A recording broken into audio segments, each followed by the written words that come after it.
2차 세계대전 때 수많은 유대인들이 이제 그 독일 군들에 의해서 학살당하지 않았습니까? 그 험악한 분위기 속에서 유태인들은 늘 숨어 다녀야 돼요. 하루는 유럽의 어느 거리에 이제 유태인 둘이 지나가는데 한 사람은 통행증을 가지고 있고 한 사람은 통행증이 없었어요. 근데 저쪽에서 나치의 비밀경찰 게슈타포가 이 두 사람을 수상히 여기고 이제 유태인인가 싶어서 통행증을 조사하러 다가오고 있었습니다. 그 게슈타포가 이렇게 다가오는데 두 사람 중에 한 사람이 얼른 도망을 가는 거예요.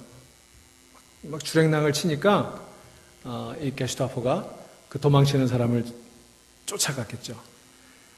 누가 도망갔을 것 같아요? 통행증 가진 사람이 도망갔을 것 같아요? 통행증 있는 사람이 도망갔을 것 같아요? 너무 쉽게 맞히시네. 왜 그랬을까요? 예? 네. 그래요. 우리 교인들이 너무 똑똑하신 것 같아요.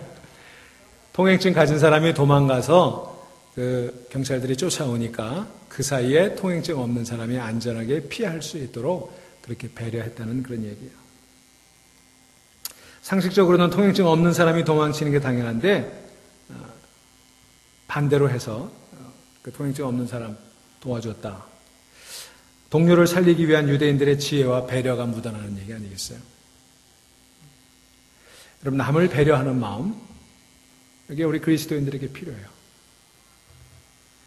오늘 우리가 읽은 말씀 가운데 보면 가족을 배려하는 요셉의 마음을 읽을 수가 있어요. 쭉 요셉의 이야기를 읽어보면요, 요셉은 출세했잖아요. 그 고생 가운데 출세했잖아요. 형들에게 대한 미운 마음, 형들에 대한 복수하고 싶은 마음이 없지 않아 있었겠지만 그러나는 끝까지 가족들을 배려해요. 나 혼자 살겠다고 하잖아요. 그리고 그 배려하는 마음으로 모든 일을 세밀하게 계획하고 결국은 온 가문을 살려내죠. 여러분, 오늘 우리가 그런 배려하는 마음, 남을 생각하는 마음, 모두를 살려낼 수 있는 그런 마음 가질 수 있게 되기를 주의 이름으로 축원합니다.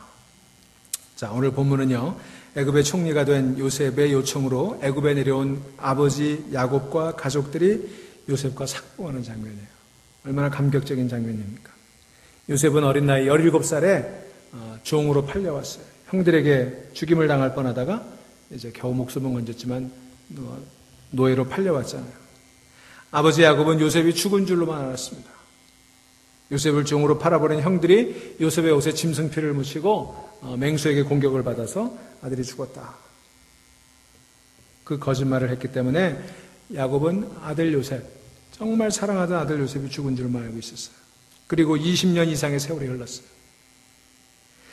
자, 그런데 그 20년 세월이 흐른 이후에 극심한 흉년 때문에 애굽의 두 번째 곡식을 사러 갔던 형들에게 국무총리가 된, 애굽의 총리가 된 요셉이 나타나지 않았습니까? 그리고는 앞으로도 더 5년 동안 흉년이 들 터이니까 이제 가서 아버지를 모시고 내려와라.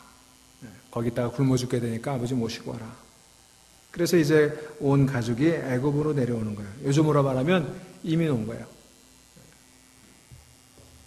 자, 그렇게 이민 오면서 20년 넘게 헤어져 있던 아들 요셉을 야곱이 만나게 되는 정말 감동적인 장면이죠.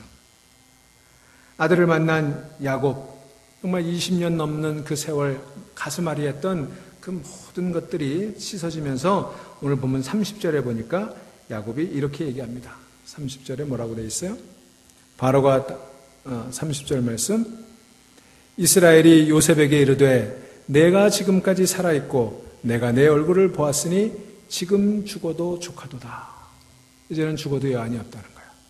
이 순간을 기다렸던 거죠. 아들을 다시 한 번만 볼 수 있으면 얼마나 좋을까.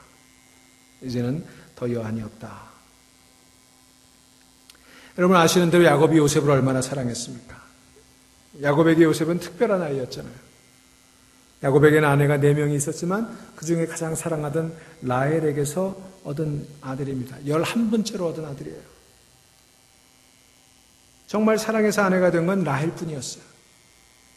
그런데 다른 아내들이 아이를 낳는 동안 라헬은 아이를 낳지 못했잖아요. 그 마음고생이 얼마나 심했습니까? 그렇게 오랜 세월 기다리다가 얻은 아들이 요셉하고 베냐민이었죠. 그러니 여러분 생각해 보세요. 요셉이 태어났을 때 야곱이 얼마나 이 요셉을 기뻐했겠습니까? 그렇게 해서 사랑하던 아내, 오랫동안 아이를 낳지 못해서 마음고생하던 아내에게서 얻은 이 요셉을 각별히 사랑했어요. 우리가 지금 요셉 이야기를 몇 주에 걸쳐서 이렇게 보고 있는데요. 요셉은 굉장히 매력적인 사람이었던 것 같아요. 요셉을 보는 사람마다 요셉을 좋아해요. 그죠? 아버지도 요셉을 좋아했죠. 또 보디발의 집에 가니까 보디발이 요셉을 아꼈죠. 보디발의 아내가 요셉을 좋아하죠.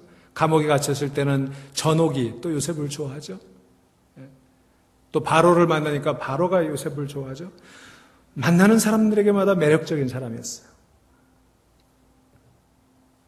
자, 야곱이 그렇게 그 매력적인 아들, 용모가 준수하고 아마 굉장한 인간적인 매력이 있었던 것 같아요. 그런 아들, 20년 넘어 이제 다시 만나게 된 거예요. 죽은 줄 알았던 요셉이 다시 살아서, 그것도 한 천하를 호령하는 그 애굽의 총리가 되었으니 얼마나 기뻤겠습니까? 내 얼굴을 보았으니 지금 나는 죽어도 여한이 없다. 그런 말이 나오는 것이 당연한 것입니다. 자, 그렇게 아들을 만났는데 요셉이 아버지와 가족들을 이제 바로 왕에게 데려가 소개를 해줘요. 그런데 재미있는 것은요, 바로 그들이 그 바로 왕에게 가지 않고 고센 땅이라고 하는 곳에 갔다는 거예요. 거기서 먼저 요셉을 만난 이후에 요셉이 가족들에게 무슨 지침을 주는 거예요. 이제 바로 왕을 아련하러 가게 될 텐데 왕을 만나거든 이러이러하게 얘기하라, 이런 지침을 주는 거죠. 그러면서 뭐라고 얘기합니까? 바로 왕을 만나면 왕이 분명히 아버지와 가족들에게 가나안 땅에서 무슨 일을 하던 사람입니까? 라고 물을 텐데 뭐라고 얘기하라고 그랬어요? 우리는 조상 대대로 목축을 하던 사람입니다. 이렇게 대답을 하고 일러주었어요. 그러면 고센 땅, 그들이 요셉을 다시 만나게 된 그 고센 땅에 살게 해줄 것이다. 그렇게 이제 알려주는 거예요. 자, 여기서 우리가 관심을 가져야 되는 건 왜 요셉은 자기의 가족들이 고센 땅에 살기를 원했을까? 20년 만에 가족들을 다시 만나게 된 땅도 고센 땅이고요. 그리고 가족들이 다시 정착해서 살게 되기를 원한 땅도 고센 땅이었어요. 바로의 왕궁이 있거나 총리의 관저가 있는 애굽의 수도가 아니었어요. 고센 땅은요, 지금 그 이집트의 수도인 카이로에서 동북쪽으로 약 50마일 정도 떨어진 곳이라고 그래요. 그곳은 나일강 하류 삼각지대로 아주 비옥한 땅이 있는 곳이었어요. 창세기 47장 6절에 보니까 바로 왕이 땅에 좋은 곳 그렇게 얘기할 정도로 고센 땅은 그런 곳이었어요. 여러분 아시는 대로 아프리카에는 건기와 우기가 있죠. 그래서 이 우기가 시작되는 5월부터 나일 강물이 불어나기 시작을 합니다. 평소에는 나일 강물이 한 6, 70m 정도밖에 폭이 되지 않는데 우기가 돼갖고 그 긴 강, 6,000km가 넘으니까요. 얼마나 500마일은 넘는, 5,000마일은 넘는 그런 긴 강이잖아요. 그 강을 이렇게 거치면서 그 강물이 불어나면 이 하류 쪽에 오면 이 폭이 15km 정도 되는 그런 거대한 강이 돼요. 그 엄청난 양의 물이 범람을 하게 되고 그 범람을 할 때마다 상류에서 쓸려 내려온 나뭇잎이라든지 또는 짐승 썩은 시체라든지 이런 것들이 그 하류 지방에 이렇게 축적이 되어가지고 땅이 아주 비옥한 곳이 되었어요. 자, 그곳이 고센 땅이었어요. 보세요. 앞으로 흉년이 5년 더 남았죠? 흉년으로 먹고 살기 힘들 때 이보다 더 좋은 땅이 없어요. 고센 땅만한 곳이 없었어요. 자, 그렇다면 요셉은 아버지와 가족들이 그 땅이 비옥하니까 거기서 잘 먹고 잘 살게 하기 위해서 그곳을 원했을까요? 성경은 그렇게 얘기하잖아요. 오늘 본문 34절에 보니까 이렇게 말씀합니다. 같이 보실까요? 본문 34절 같이 읽습니다. 당신들은 이르기를 주의 종들은 어렸을 때부터 지금까지 목축하던 자들이온데 우리와 우리 선조가 다 그러하니이다 하소서. 애굽 사람은 다 목축을 가증히 여기나니 당신들이 고센 땅에 살게 되리이다. 바로 왕 앞에 가서 그렇게 얘기하라는 거예요. 이 말은 요셉이 국무총리가 되었다고 해서 요셉의 덕을 보면서 살 생각하지 말라는 거예요. 평소 가나안에서 하던 대로 계속해서 양떼를 치며 살아야 한다는 것입니다. 목축을 하며 살라는 거예요. 분명 애굽으로 이민을 오면서 이 요셉의 형제들과 아버지 야곱은 출세한 요셉의 덕을 보고 싶은 마음이 있었을 거예요. 그렇지 않겠어요? 동생이 출세했고 아들이 출세했으니까 이제는 아들 곁에 가서 동생 곁에 가서 좀 덕 좀 보며 살아야 되겠다. 그런 마음이 있었겠죠. 여러분, 애굽의 국무총리가 어떤 자리입니까? 지금으로 말하면 미국의 국무장관쯤 되는 거예요. 왕을 제외하고 가장 높은 자리에 있었어요. 요셉의 말 한마디면 안 되는 게 없을 정도로 막강한 권력을 가지고 있었습니다. 그러니 요셉의 덕을 보는 건 그렇게 어려운 일이 아니었을 거예요. 그런데 요셉은 단호하게 말합니다. 내가 총리라고 해서 내 덕 보며 살 생각은 하지 마십시오. 평소 그대로 가나안 땅에서 살던 그대로 살아야 합니다. 여러분 생각해 보세요. 평소 양을 치던 사람이 요셉의 덕분에 애굽에서 높은 자리를 얻고 부귀영화를 누린다고 한들 그 일을 잘 해낼 수 있을까요? 그렇지 않아요. 요셉은요, 총리가 될 때까지 혹독한 훈련을 겪었죠. 보디발의 집에서 가정 총무로 훈련을 받았습니다. 우리 가정 총무 그러니까 뭐 별거 아닌 것처럼 생각하기 쉽지만 여러분 보디발이 어떤 사람이에요? 바로 왕의 시위대장이었어요.